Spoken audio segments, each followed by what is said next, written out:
সোনা দেন, ওই হারাম ঢুকেছে টাকা, ওই কাপড় পরে 1,00,000 রাকাত নামাজ পড়ো, আল্লাহ 1 রাকাত কবুল করবেন না। মানুষকে ঠকাচ্ছেন, টাকাওয়ালা হয়েছেন, বাড়িওয়ালা হয়েছেন, আপনি তো ব্যাককল, বেকুব। আরে আপনার মতো বেকুব দুনিয়ায় কজন আছে যে আপনি টাকা কামাইলেন পোলা মাইয়া সবার জন্য, আর কবরে মারি খেবো কেডা? আপনি একা খাইবেন। সে অবুঝ কেউ কি হয় নাকি? আমার প্রিয় ভাইয়ের, আপনারা যারা পুরান বাড়িতে থাকেন, কিছু বাড়ি আছে 100 বছর আগে, এরকম বাড়ি আছে না? পুরান বাড়িতে থাকেন, ওই পুরান বাড়ি যদি পৈতৃক সূত্রে আপনি পান, আপনার বাবা আপনার দাদা পৈতৃক সূত্রে পায়, তাহলে দেখবেন যে কোনো কোনো জমি আছে আপনার দাদার বাবা কিনছে, পৈতৃক সূত্রে পাইছে তো, নিজেরা কেউ আর কিনে নাই, বেচা কেনা আর হয় নাই। এই যে আপনার দাদার বাবা কিনছে, এর মানে পঞ্চম পুরুষ ধরেন, ওইটার মাঝে পর্যায়ক্রমে এখন আপনি থাকেন। অথচ আপনি যখন হাত তোলেন, আপনি কিন্তু দোয়া করেন কোন স্টাইলে জানেননি? আল্লাহ আমারে মাফ করে দাও, আমার মা বাবা দাদা দাদি মাফ করে দাও। বেরেক ফিরে কয় আত্মীয় স্বজন রে মাফ করো। এর পরের দাদার খবর কি? যার বাড়িতে অলরেডি আপনি আছেন, এই বেড়ালে দোয়া করে না। আর এখানে পঞ্চম পুরুষের নাম জানেন কয়জনে? আমিও তো জানি না। তাহলে যে বেড়া বাড়ি কিনা দিয়া গেল, বেড়ার নামটাও জানি না, বেড়ারে ডাইরেক্ট দোয়াও করি না, এজমালি দোয়ার ভিতরে ফালাই দিলাম এলাকাবাসীর মতো বাড়ি। ওই বেড়া যদি সুদের টাকা দিয়া বাড়ি কিনা যায়, মাইর টাকাটা খাইতেছে, থাকলো কেনা? তাহলে মায়ের খাইতেছে কোন বেড়া? বসবাস করে কোন বেড়া?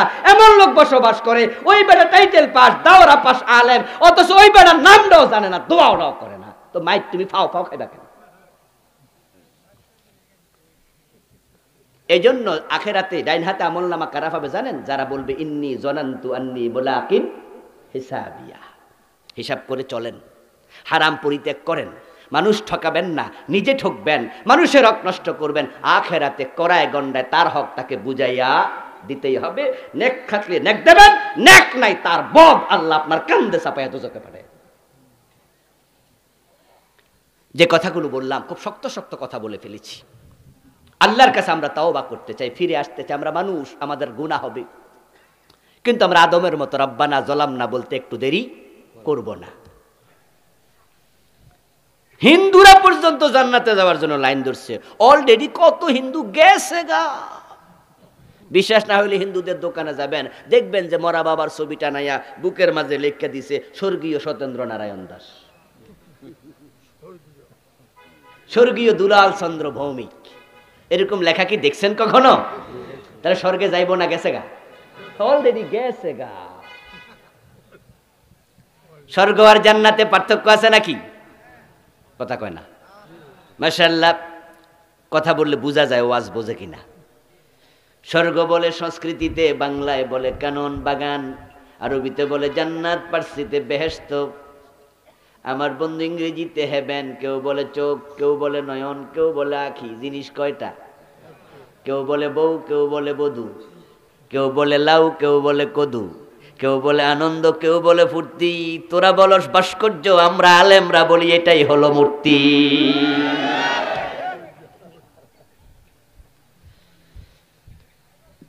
সালাকি কইরা নাম পাল্টানো যাবে না। এখন সালাকি কইরা তারা মূর্তি বানাবে, কয় না মূর্তি বানাই না, ভাস্কর্য বানাই। আমরা কইছি জিনিস কিন্তু একটাই। আমাদের বলার দায়িত্ব, তোমরা যদি বাড়াবাড়ি করো, তোমাদের সাথে বুঝা পড়ার জন্য আল্লাহ আছে না নাই? ও প্রিয় ভাইরা, জান্নাতি নয় কোন হিন্দু, স্বর্গীয় নয়, কিন্তু লেখা তো লাইছে জান্নাতে যাওয়ার শখ আছে না নাই? আছে মানি কত শখ। মরা বাবারে স্বর্গে পাঠাইয়া বেড়া দোকানদারি করতেছে নিশ্চিন্তে। ওই জান্নাতে যাওয়ার শখ থাকলে জান্নাতে যাওয়া যাবে না। আদম আলাইহিস সালাম জান্নাত ছাড়বেন কেন? জান্নাতের মতো মজার জায়গা তো কোথাও নাই। এমন এক জায়গা জান্নাত, যেটার বর্ণনা দেয়া কোনো মানুষের পক্ষে সম্ভব না। আল্লাহ নিজে বলতেছে হাদিসে কুদসি قال الله تعالى أعددت لعبادي الصالحين ما لا عين رأت ولا أذن سمعت ولا خطر على قلب بشر। আমি আমার প্রিয় বান্দাগুলোর জন্য এমন জান্নাত বানাইছি যা কেমন হবে কোনো চোখ কোনোদিন দেখে নাই, কেমন হবে কোনো কান কখনো শুনে নাই, কেমন হবে কোনো মানুষের অন্তর কল্পনাও করতে পারে নাই। কেমন যে হবে জান্নাত এটা কেউ বলতে পারবে না। ও আমার প্রিয় ভাই, জান্নাত স্বর্ণের তৈরি, রৌপ্যের তৈরি ওয়াল হবে, গাছগুলা পর্যন্ত স্বর্ণের তৈরি হবে, এমন হুর এমন গেলমান হবে। রাসূলুল্লাহ বলেছেন এমন স্ত্রী হুর দেবে, পিছন দিয়া হাত দেবে, জান্নাতি কাঁধ ঘুরাইয়া তার চেহারার দিকে তাকাবে, তাকাইয়া দেখবে তার হুরের গালের মাঝে নিজের চেহারাটা আয়নার চেয়ে বেশি পরিষ্কার দেখা যাচ্ছে।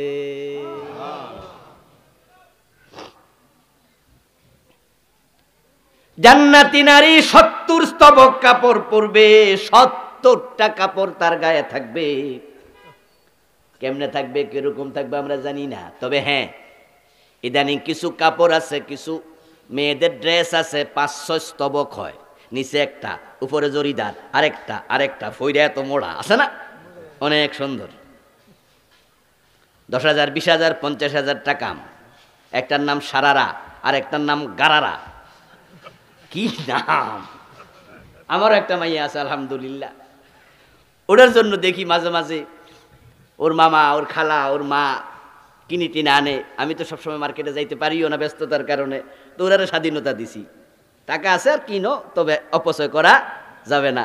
তো মাঝে মাঝে আনলে জিগাই এটা কি, তা এমন নাম কয় আমার দাদা অমনও শোনে নাই। 70 স্তবক কাপড় জান্নাতি নারীর গায়ে থাকবে। প্রিয় নবী বলছেন এরপরেও তার পায়ের নলার সৌন্দর্য কাপড় ভেদ করে বের হয়ে যাবে।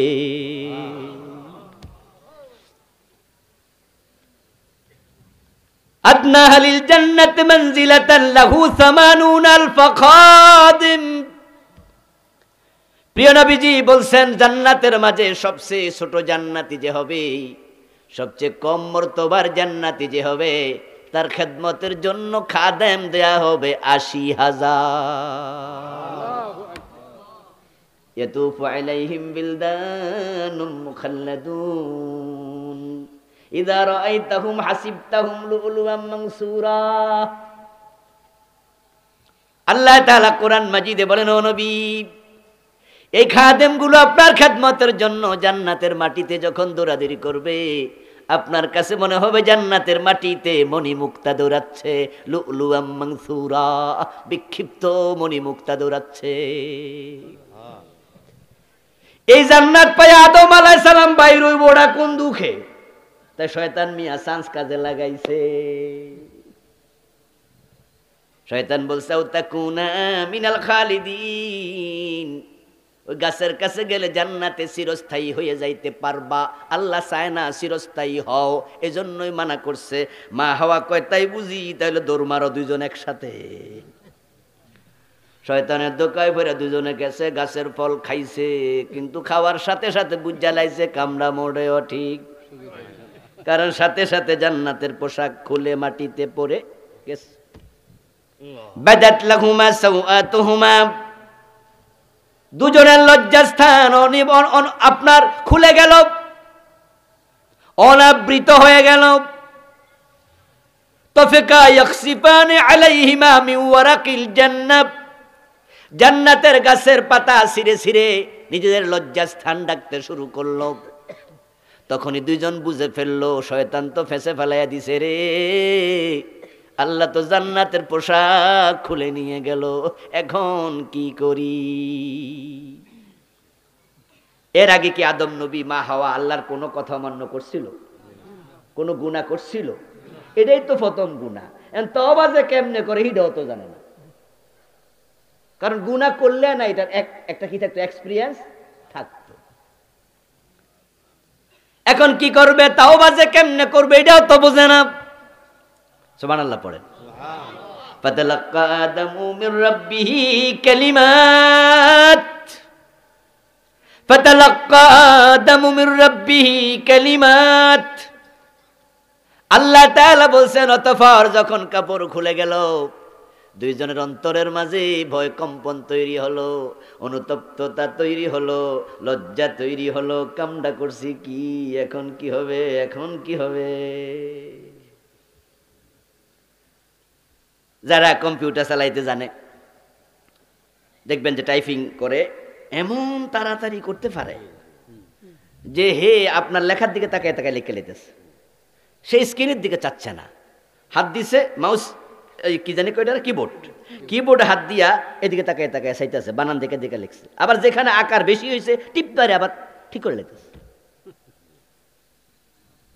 লিখবো তালিবাস্য, চাপ পড়ে গেছে মদিনাস্য, হে এদিকে তাকাই কেমনে বুঝা লাইলো, আরেক টেপ দিয়া মুচ্ছা লাইলো। অভিজ্ঞতা আছে, কিন্তু আমার কি অভিজ্ঞতা আছে? আমার দিলে তো আমি পারবো না। আমি টিপতে পারবো, মুছতে পারবো না, কারণ টিপলে তো এমনি উঠবো। কিন্তু আবার কোনটার টিপ দিলে যে মুছবো ওইটা তো আমার এলেম নেই।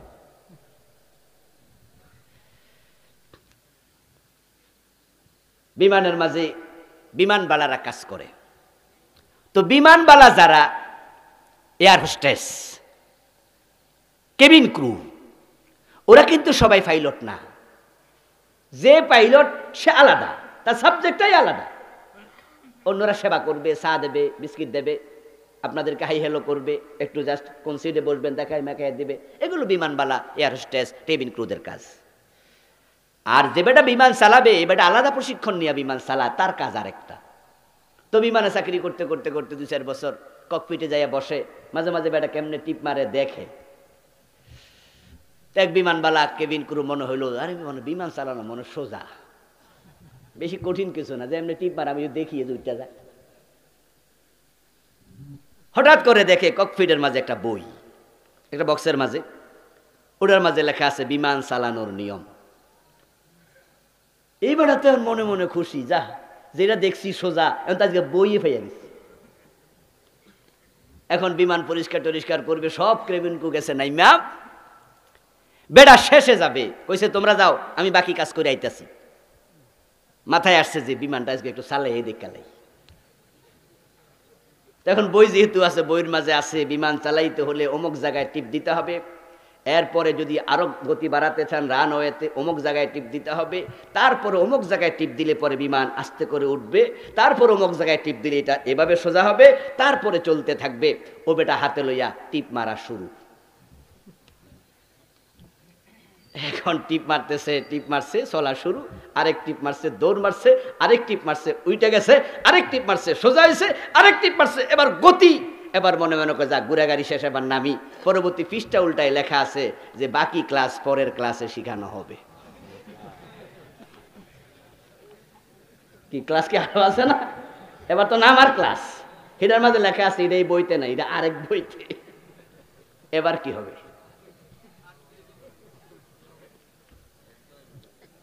আদম আলাইহিস সালাম তো এখন কাপড় খুলে গেল, মা হাওয়ার কাপড় খুলে গেল, কিন্তু এখন কি হবে?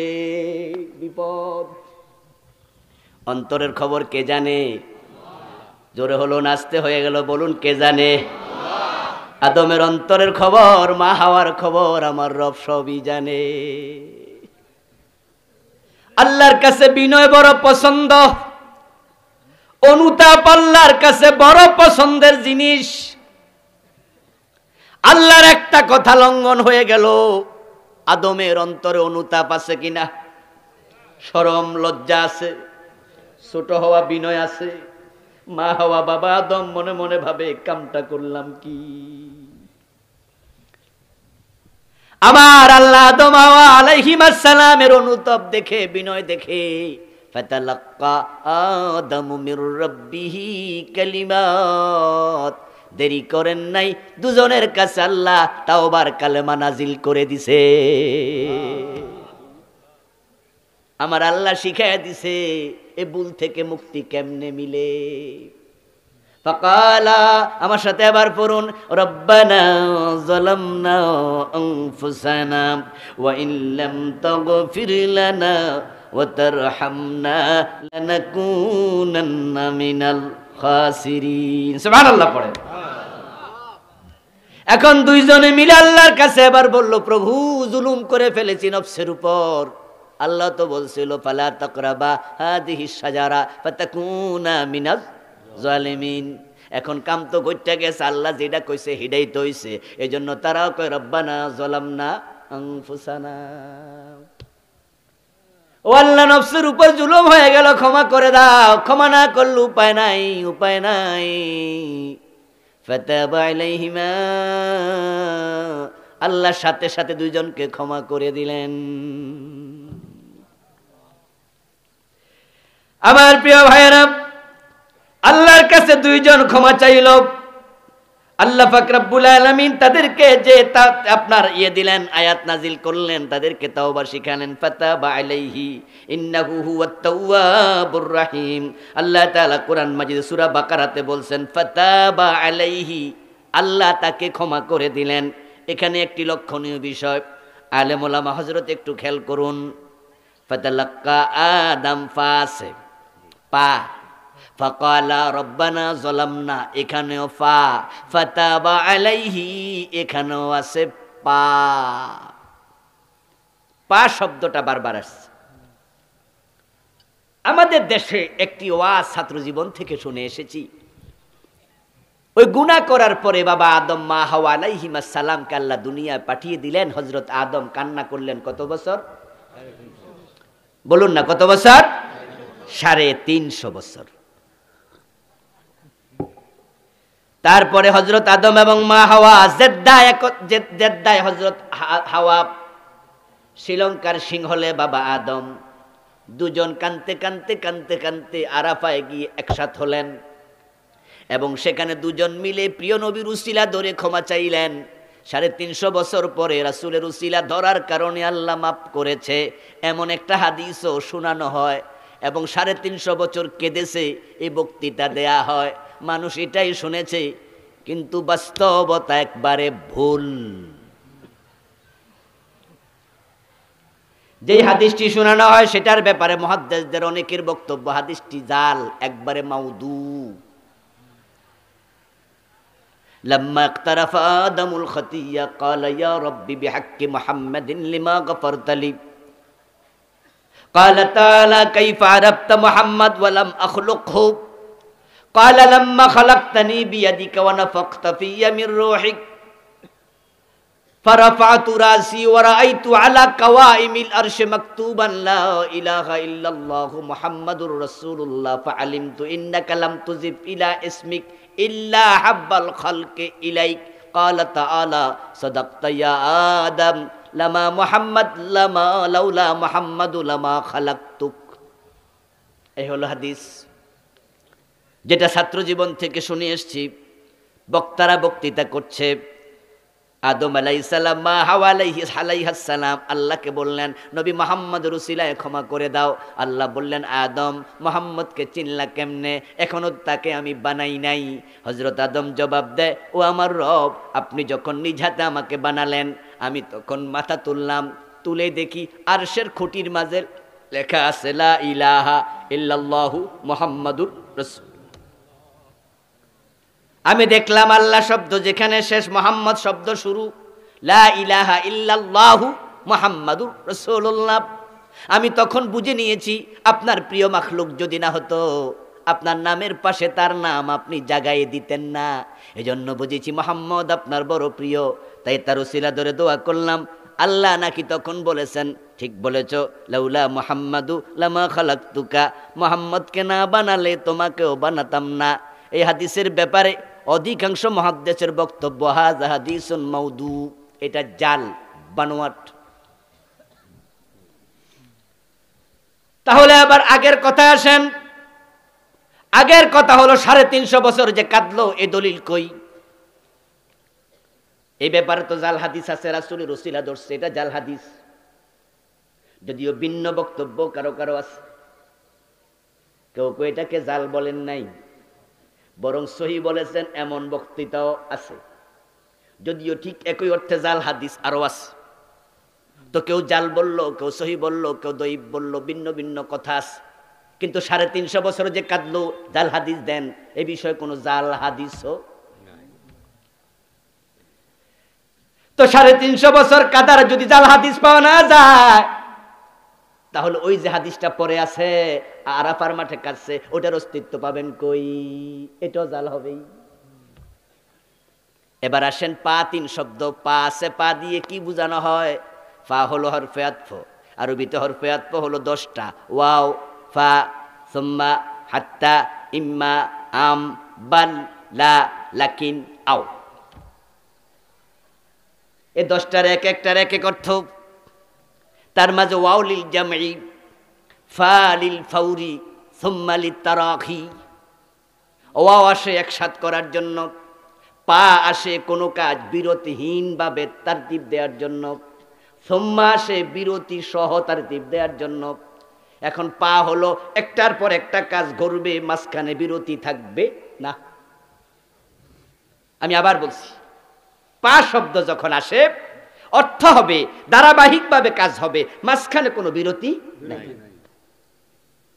যেমন দাখালা জাইদুন সুম্মা বাকরুন সুম্মা আমরুন, এ যদি হয় তাহলে অর্থ হবে জায়েদ আসছে, কিছু বিরতি দিয়া বকর, কিছু বিরতি দিয়া আপনার আমর, এটা লিত্তারাখি। আর যদিও দাখালা জাইদুন ফা বাকরুন ফা আমরুন, তখন হবে তারা লাইন ধরে ঢুকছে, মাঝখানে বিরতি। তো হযরত আদম যখন ভুল করে ফেললো, মা হাওয়া যখন ভুল করে ফেললো, তখন তাদের কাপড় পরে গেল। ফাতালাক্কা আদামু মির রাব্বিহি কালিমাত। ফা শব্দ দিয়ে বোঝা যায় অন্তরে লজ্জা যখন অনুভব করেছে, তখনই আল্লাহ কেমনে তাওবা করা লাগে কালেমা নাজিল করেছে, দেরি করে নাই।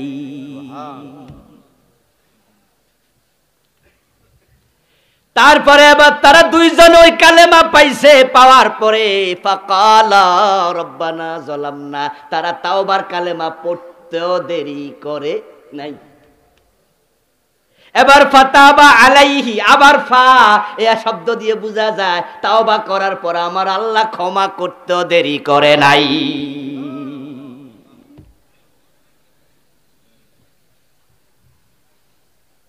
আল্লাহ তো নিষ্ঠুর না যে বান্দা তাওবা করার পরও বান্দারে আটকায় রাখবে।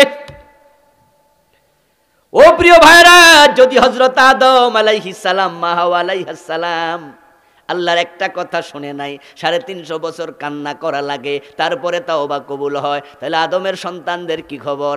আমরা যে প্রতিদিন কয়েকটা কইরা লাই, তাহলে আল্লাহ 350 বছর যদি পরে করে হায়াত পাইবেন কয়দিন? তো তাওবা কিসের? আচ্ছা, যদি 100 বছর পরে করে 350 অর্ধেক, হায়াত পাইবেননি? যদি 4 ভাগের 1 ভাগ, তাও তো 75 বছর বা কম বেশি। আসলে তা না, হযরত আদমকে আল্লাহ সাথে সাথে ক্ষমা করে দিয়েছেন। এই হলো ঘটনা। এবার আসুন ভিন্ন জায়গায়। হযরত আদমকে আল্লাহ ক্ষমা করলেন। হযরত আদম জান্নাতে আল্লাহর কথা শুনল না, দুইজনের গায়ের কাপড় চোপড় খুলে পড়ে গেল। এই ঘটনা আল্লাহ যদি আমাদেরকে না জানাতেন, তাহলে আমরা কেউ জানতাম? কথা বলেন, জানার কোনো সুযোগ ছিল? ওই জান্নাতের কাহিনী যখন ঘটে আমরা কেউ ছিলাম? তো আল্লাহ এগুলো কোরআনে শোনায় কেন? বাবার গায়ে কাপড় নাই, মায়ের কাপড় নাই, তারা দুজন ল্যাংটা হয়ে গেল, কাপড়হীন হয়ে গেল, মা বাবার বদনাম করতেছে বুঝি। তো কোরআনের মাঝে এগুলো আল্লাহ নাজিল করলো, ও বন্ধু, কাহিনী হিসাবে নয়, বদনাম করার জন্য নয়। আমার আল্লাহ বুঝাইয়া দিলেন, আমার একটা কথা শুনে নাই, তোমাদের মা বাবার কাপড় খুলে বের করে দিয়েছি জান্নাত থেকে, আর তোমরা ডজন ডজন গুনাহ কইরা ওই জান্নাতে আসার স্বপ্ন দেখো কেমনে।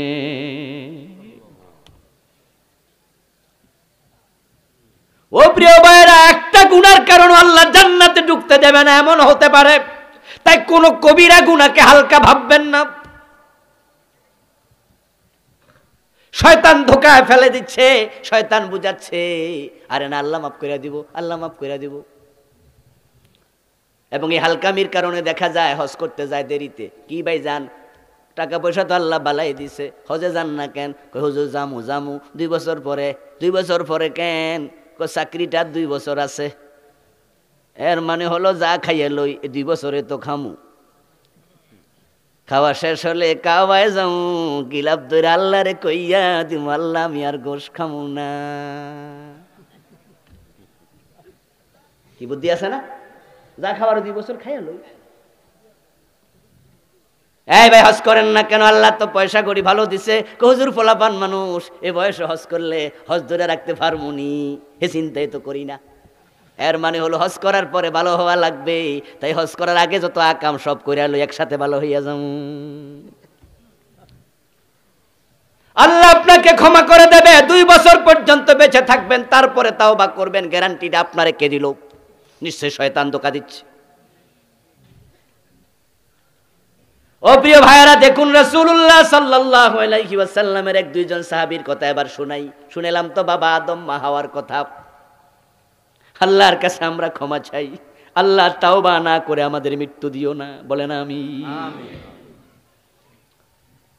আল্লাহর হাবিবের সম্মুখে এক ব্যক্তির ব্যাপারে হযরত ওমর বর্ণনা করছেন হাদিস। এক ব্যক্তির ব্যাপারে রাসূলের সামনে এসে অমুক বলল, অমুক ব্যক্তি, ওমর বলতেছেন অমুক ব্যক্তি আসলো, আমি সেখানে দাঁড়ানো, এসে বলছি ইয়া রাসূলুল্লাহ ফুলানুন উস্তুশহিদা, হুজুর অমুক তো আজকের যুদ্ধে শহীদ হয়ে গেছে।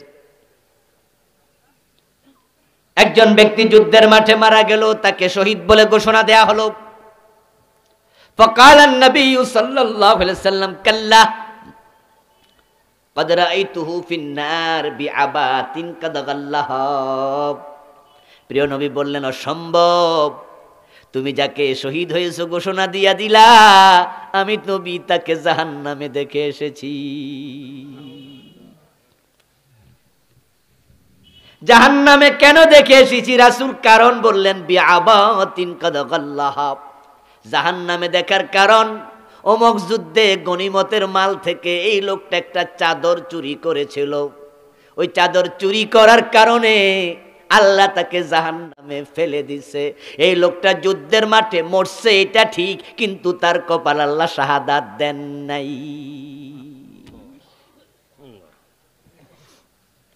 একটা চাদর চুরি করার কারণে আল্লাহ জাহান্নামে দিল, অথচ যুদ্ধের মাঠে শহীদ। প্রিয় নবীজির সাথে যুদ্ধ করছে একই দিন, ওই যুদ্ধে রাসূল নিজে হাজির। যুদ্ধের কোন ফাঁকে প্রিয় নবীর কাছে এক লোক আসলো, এসে বললেন ইয়া রাসূলুল্লাহি অমুক আজকের যুদ্ধে সবচেয়ে বেশি বাহাদুরি দেখাচ্ছে, সামনে যত কাফের পরে একবারে তলোয়ার দিয়ে কেটে টুকরো টুকরো করে ফেলতেছে, আজকের যুদ্ধে সে সবচেয়ে বড় বাহাদুর। রাসূলুল্লাহ বললেন জেনে রাখো লোকটা জাহান্নামী।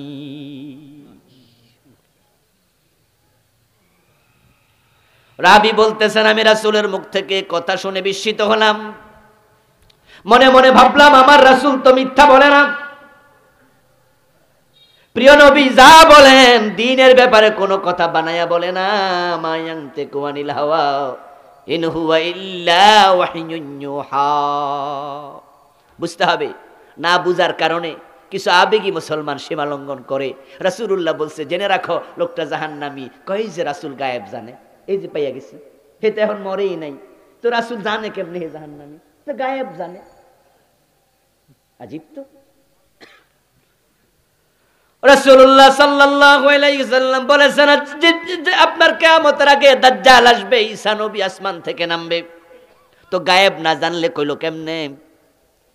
এই জবাব তো আল্লাহ নিজে দিলেন, মা ইয়ানতিকু আনিল হাওয়া ইন হুয়া ইল্লা ওয়াহয়ুন ইউহা।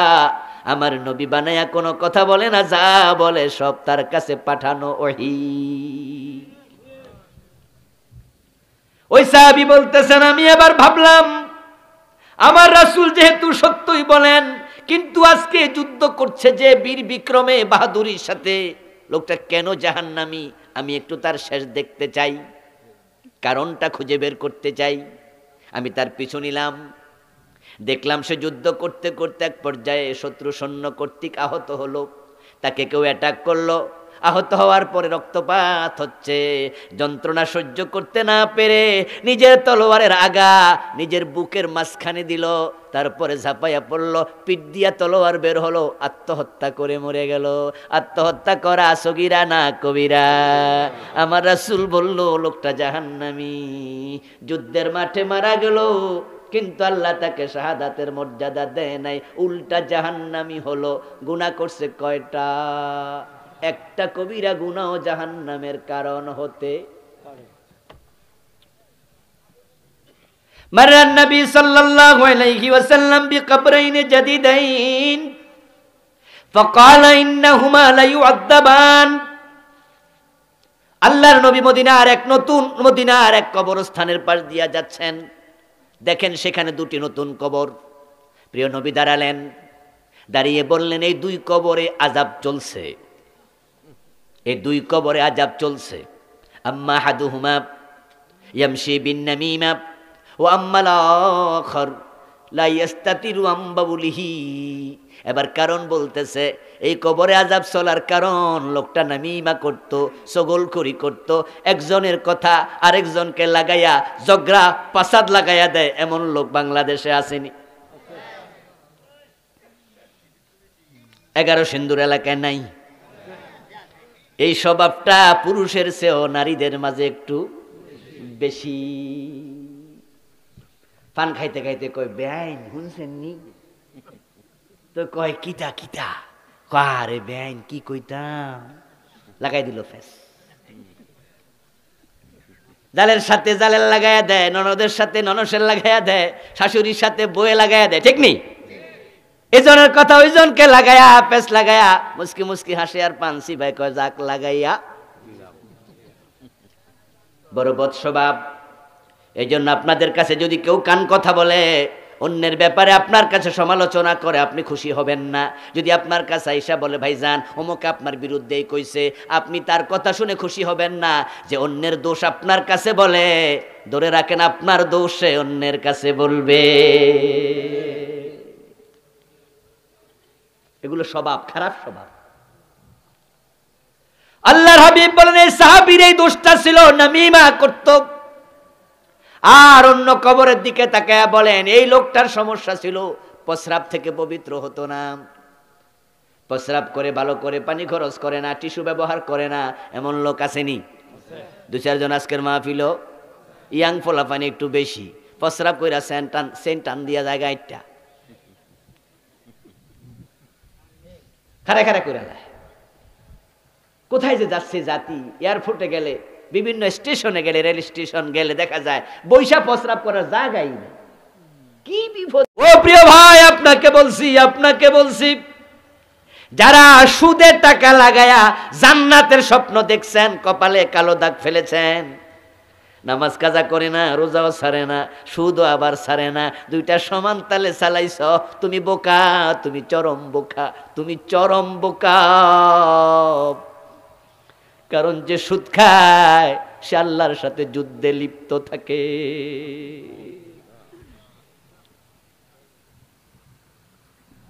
আল্লাহ তাআলা নিজে কোরআনে বলছেন, ইয়া আইয়ুহাল্লাযীনা আমানুত্তাকুল্লাহ ওয়া যারু মা বাকিয়া মিনার রিবা ইন কুনতুম মুমিনিন ফাইন লাম তাফআলু ফাযানু বিহারবিন মিনাল্লাহি ওয়া রাসূলিহি। ও ঈমানদার শোনো, তোমরা যারা আছো ঈমানওয়ালা, আল্লাহকে ভয় করো, সুদের যে টাকাগুলো লাগানো আছে এগুলো ছাইরা দেও। ওয়াদারু মা বাকিয়া মিনার রিবা ইন কুনতুম মুমিনিন, যদি মুমিন হও। এরপর আল্লাহ এবার বলছে, আলটিমেটাম দিচ্ছে, আলটিমেটাম, ওয়া ইন লাম তাফআলু ফাযানু বিহারবিন মিনাল্লাহি ওয়া রাসূলি। সুদ যদি ছাড়তে না পারো, আল্লাহ এবং রাসূলের সাথে যুদ্ধের ঘোষণা দিয়ে দাও। কেউ যদি বিষ খায়া মারা যায়, কেউ যদি ফাঁসিতে ঝুলে মরে, এই খবর আপনার কাছে আসে, নিঃসন্দেহে আপনি আফসোস করবেন, লোকটা কামডা করলো কি। কারণ বিষ খায় আত্মহত্যা করা, ফাঁসিতে ঝুলে আত্মহত্যা করা এমন একটা কবিরা গুনাহ, যে গুনাহ থেকে তাওবার সুযোগ আর নাই। বেটা তাওবা করবো কেমনে, বেটা তো মরে গেছে। অর্থাৎ সে একটা কবিরা গুনাহ চলমান রেখে মরে গেল, তে আফসোস করি আমরা, কামডা করলো কি। এখন সুদ খাইলে, সুদের টাকা লাগাইলে, যদি সুদ খাইলে 73 গুনার মাঝে সবচেয়ে ছোটটা মায়ের সাথে জেনা হয়, তাহলে যে সুদের টাকা লাগানো অবস্থায় মারা যায়, সে মায়ের সাথে জেনা করা অবস্থায় মরে।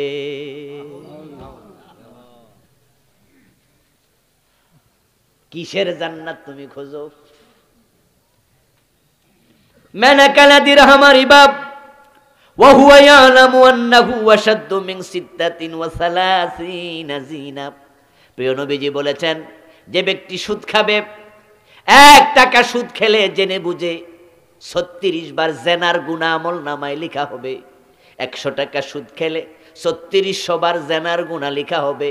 1000 টাকা সুদ খেলে 36,000 বার জেনার গুনাহ হবে। তুমি জান্নাতে যাওয়ার স্বপ্ন কেমনে দেখো, কেমনে দেখো? যে সকল মেয়েরা টাকা দিলে ইজ্জত দেয় তাদেরকে আমরা বলি পতিতা। ওই প্রস্টিটিউট নারী, পতিতা নারী। যদি কোনো এলাকায় ইমাম সাহেব জানে, এলাকার মুসল্লিরা জানে অমুক মেয়েটা, তার বাড়িতে অ্যাভেলেবেল ছেলে মেয়েরা আসে, পুরুষরা আসে যায়, টাকা দিলে ইজ্জত দেয়। ওই মেয়ে যদি মারা যায়, হুজুর আপনি একটু তার জানাজার নামাজ পড়াইতে আইয়েন। হুজুর কইব কুত্তার মতো খাদাইয়া দাও, কিসের আবার জানাজা? এতে ইজ্জতের কোনো গ্যারান্টি নেই, আগা নাই মাথা নাই। মানুষ নাকি এটা? মানুষেরা জানাজা, এর কি এর মানুষ জানাজা কিসের? যাও, লোকেরা বলবে কথা তো ঠিক। এই বেডিতে 500 টাকা দিলে আর পুরুষের কাছে শুইয়া যায়, এর আবার কিসের জানাজা রে? ও বেডির বাচ্চা যদি বড় হয়, ভদ্রলোক বিয়ে করাবে না, যারও সন্তান, মা বাবার ঠিক নাই তো। ওই মহিলাকে দেখলে থুতু মারে, ঘৃণা করে, কীট মনে করে। অথচ একজন পতিতাও তো তার জীবনে 36,000 বার জেনার বয়স পায় না। যারে আপনি থুতু দেন, যাকে আপনি ঘৃণা করেন, যার জানাজার নামাজ পড়তে আপনি চান না, দিন 10 বার যদি জিনা করে, 30 বছর জিনা করলো, 36,000 কেন 16,000 বার হইব না? 36,000 বড় ব্যাপার। আর আপনি লম্বা দাড়ি, মাথায় টুপি, ইমামের পিছনে খাড়াইয়া নামাজ পড়েন, কপালে একটা কালো দাগও আছে, জান্নাতি জান্নাতি ভাব মোছে খেল দেয়, জান্নাতে কাঁঠাল খাবে কষ্ট যেন না লাগে, অথচ সুদে টাকা লাগাইছে, 1000 খাইছেন সুদ, 36,000 বার জানাকারী হয়ে অলরেডি গেছেন। বরং আমি তো মনে করি, যদি পতিতাকে থুতু দাও, যারা সুদ খায় তাদেরকে স্যান্ডেল মারা দরকার।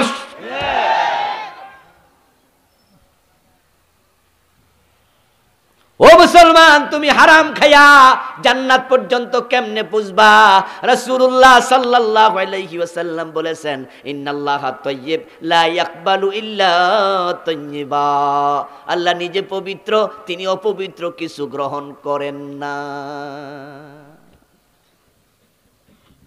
হজে গেছেন তো, যাওয়ার সময় তালিকা করে নেয়। আমি এমনও দেখছি, হজে যাইয়া কাবা শরীফ তাওয়াফ করতেছে আর দেখা দেখা দোয়া করতেছে, মানে কোন কোন দোয়া আছে লিখে নিছে, একটা যেন মিস না হয়।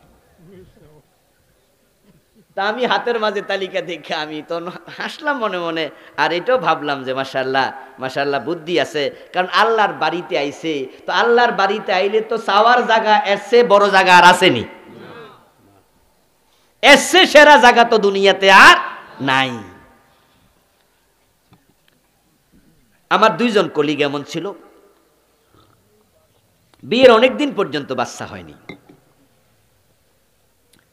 2 জনকে আমি পরামর্শ দিছি যে বউরে লইয়া উমরায় চলে যান। ওখানে যাইয়া 2 জনে মিলে সেজদায় যাইয়া মাতাফের মাঝে মনের কথা বলেন, কারণ এসে উত্তম জায়গা পৃথিবীতে আর নাই। আর শক্ত করে আল্লাহর পায়ে ধরেন না যে আল্লাহ 2 জন মিল্লা চলে আইছি, তুমি দিবা না কেন? বুড়া জাকারিয়া নবীরে দিতে পারলে, 80 বছর 86 বছর বয়সে ইব্রাহিম রে দিতে পারলে, আমরা তো জোয়ান, আমরা রে দিবা না কেন? শক্ত করে ধরেন না। আলহামদুলিল্লাহ 2 জনই সন্তানের এখন মা বাবা। আমি ব্যক্তিগতভাবে আমি নিজেও যতবার উমরায় গেছি, হজে গেছি, আলহামদুলিল্লাহ প্রতি বছরই একটা না একটা দোয়া কবুল করে তারপরে দেশে ফিরে আসছি। আর আমি জানতাম যে আমার আল্লাহ আমার দেবে না কেন। হ্যাঁ, 2-1টা দোয়া এমন আছে এগুলো পূর্ণ হয়নি। তো যেটা পূর্ণ হয়নি সেটার ব্যাপারে আমার বক্তব্য হলো, হতে পারে পূর্ণ না হওয়ার মাঝে কোনো কল্যাণ আছে। কারণ আমরা তো মাঝে মাঝে আল্লাহর কাছে এমন কিছু চাই যেটা আল্লাহ বুঝে দিলে তার ক্ষতি হইব। এই জন্যই তো আলহামদুলিল্লাহ সবসময় বলতে হয়, সুখে দুঃখে হাসিতে কান্নায়। এর কারণ হচ্ছে যা আপনি চেয়েছেন তা যদি নাও পান, আপনি বুঝবেন যে আপনার রব আপনার বন্ধু, বন্ধু কখনো আপনার অকল্যাণ চাইতে পারে না। নিশ্চয় না দেয়ার মাঝে কল্যাণ আছে। মেয়ের বিয়ের জন্য আসছে ছেলে এমবিবিএস ডাক্তার, ছেলে বুয়েট থেকে পাশ করা ইঞ্জিনিয়ার, মাসে 4-5 লাখ টাকা ইনকাম করে। এমন একজন স্বনামধন্য ডাক্তার অথবা ইঞ্জিনিয়ার যদি জামাই হিসাবে পায়, কোন শ্বশুর খুশি না হয়? প্রস্তাব পাইয়া এক কথায় রাজি, দ্যাটস ওকে, সামনে আগাইছে, বিয়ের দিন তারিখ হবে, এর মাঝে বিয়েটা ভেঙে গেছে। এখন শাশুড়িও কান্দে, শ্বশুরও কান্দে, যারা হবু শ্বশুর শ্বশুর শাশুড়ি, মাইয়ারও মন খারাপ, এমন একটা বিয়া ভাঙ্গা গেল। আমি বলবো দোস্ত, এমনটি যদি হতো যে ওই ইঞ্জিনিয়ার সাহেবের কাছে বিয়ে দিছ, ডাক্তারের কাছে দিছ, কিন্তু বাসর ঘরে যাওয়ার পরে তোমার মেয়ে দেখে ওই লোকটার পুরুষত্ব নাই, শারীরিকভাবে ফিটনেস নাই, আনফিট, এমন কিছু পুরুষ কি নাই? আচ্ছা, এই খবর যদি বাসর ঘর থেকে ফিরে তোমার মেয়ে এসে তোমাদের জানাইতো যে মা, কার কাছে বিয়া দিলা, তোমার জামাই তো পুরুষত্বহীন, তখন কি মজা পাইতা? এমনটি যদি হতো, আপনার মেয়ে বাসর ঘর থেকে ফিরে এসে আপনার ওয়াইফের কাছে বলছে, মা, কার কাছে বিয়া দিলা, তোমার ডাক্তার জামাই, তোমার ইঞ্জিনিয়ার জামাই, তোমার বিসিএস কর্মকর্তা জামাই তো বাসর ঘরেও মদ খাইছে। ইঞ্জিনিয়ার, ডাক্তার, বিসিএস অফিসার, ইউনিভার্সিটির প্রফেসর মাঝে মাঝে মদ খায়, এমন 2-4 জন কি বাংলাদেশে নাই? কম কইরা কইছি, বেশি কইলে আবার ধরবো তো আমারে, হুজুর আমরা এমনি কোন কেন? ও প্রিয় ভাই, আপনার মেয়ের মুখ থেকে যখন আপনি শুনতেন আপনার মেয়ের জামাই হাজবেন্ডটা পুরুষত্বহীন, আপনার মেয়ের জামাই মদখোর, তখন তো আল্লাহর কাছে আপনি বলতেন, আল্লাহ এটা কি করলা, কার হাতে আমার মাইয়ারে তুমি তুইলা দিলা? আল্লাহ, আমি তো বারবার বলেছি এই জামাইটা যেন বিয়ে হয়, আল্লাহ তুমি দোয়াটা কবুল করলা কেন? না করলেই তো ভালো ছিল। ট্রেন ধরার জন্য দৌড়ে গেছে রেল স্টেশনে, ঠিকঠাক টাইমে পৌঁছলো, 11টা 20 মিনিটে ট্রেন, যাইয়া দেখে যে 5 মিনিট আগে ট্রেন গেছে। এখন তো দাঁড়ায় দাঁড়ায় আফসুস করে, দূর টাকাটি লস হইল, কিসের ব্যবস্থাপনা, বাংলাদেশের ট্রেন সব সময় 3 ঘন্টা 2 ঘন্টা পরে যায়, আর আজকে কোন ভূতে পাইলো 5 মিনিট আগে চলে গেল। আহা, আফসুস, দাঁত কামড়ায়। আধা ঘন্টা পরে একজন মোবাইলে ফোন করে জানাইছে কিছুক্ষণ আগে সারছে, ওই ফোন ট্রেনটা সামনে যায় অ্যাক্সিডেন্ট করছে। কই আলহামদুলিল্লাহ, আগে গেছে, ভালো হইছে। ঠিক না? ঠিক না? মানে মানুষ তো বোঝে না যে কি হচ্ছে। আমরা অনেক সময় না বুঝেও কত কিছু করি। আমার প্রিয় ভাই, বলছিলাম আপনি হজে যাবেন, হারাম খাইয়া হজে গেলেন, মনে মনে ভাবছেন তালিকা করে নেব কোন দোয়া আল্লাহ ফিরাবে, সব দোয়া যেন কবুল হয়। আমার রাসূল বলে, তাই বুঝি?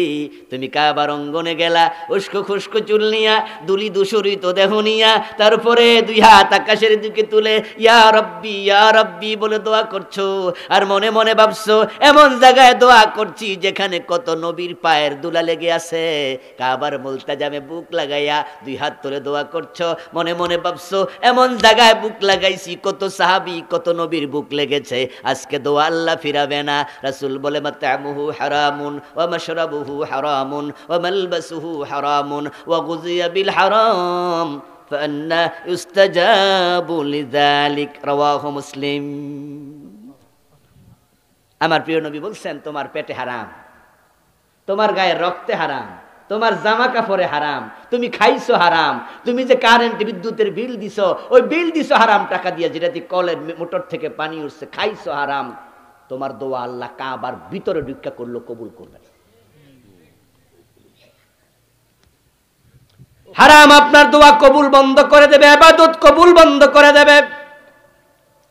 قال النبي صلى الله عليه وسلم من اشترى ثوبا ب10 دراهم فيه درهم حرام لم يقبل الله له صلاته ما دام عليه। 10 দিরহাম দিয়ে কাপড় কিনেছেন, 100 টাকা 1000 টাকার কাপড়ে 1 টাকা হারাম ঢুকে গেছে। প্রিয় নবী